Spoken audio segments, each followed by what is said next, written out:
boys, But he was a great character, my uncle, you know, he had a great sense of humour, but, you know, he couldn't understand why he got one brother and his sister had two.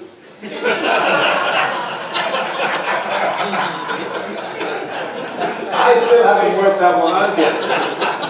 You have to think about that one. But he had a great sense of humour. I remember a fella stopping him in Blackburn, and he said to my uncle, could you tell me the quickest way to get to Blackburn Rovers? And my uncle said, are you driving or are you walking?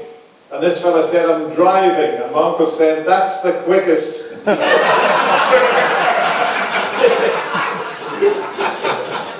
quite funny though, isn't it? I'll really hear a true story about my uncle. Now, you're not going to believe this.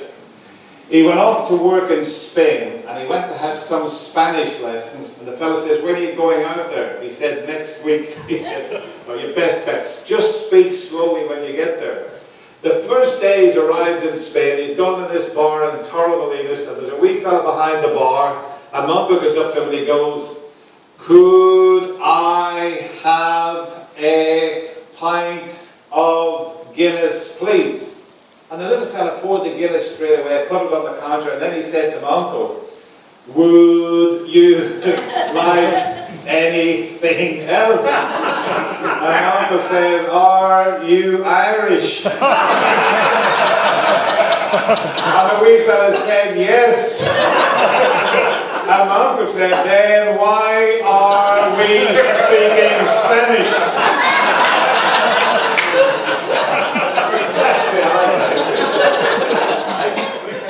Oh dear me.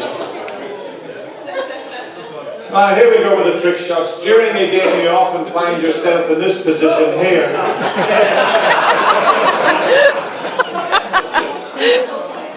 You've just popped the red, the idea is to try and pop the black. A couple of ways of doing this.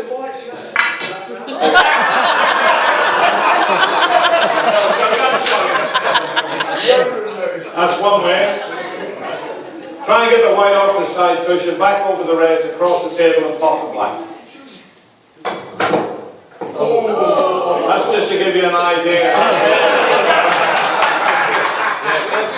And if I don't get it this time, I'll buy you all a drink downstairs. There we go. The money's on this time.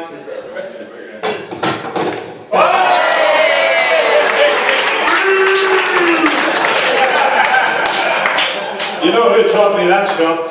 Stephen Hendry. He's won nearly £9 million in prize money and he's never bought anybody in Sheffield a drink yet. He's the tightest little bugger that's ever come out of Scotland. Lucas knows it, but I don't want you to let this go any further. Stephen Hendry is so tight. The first year he played Steve Davis in the final. He said if he beat Steve, he was going to take them all out for a slap-up meal. All his family had come down from Edinburgh. And his wee brother was only the size of the table here. And he took them all out. There's a lovely little chef near the Crucible Theatre. And he brought them all into the little chef. And ordered them all bacon, egg and sausages. And his wee brother was only the size of the table, left 2 sausages on the plate.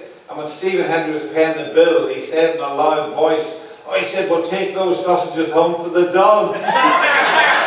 Well, his little brother was jumping up and down, shouting, whoopee, we're going to get a dog.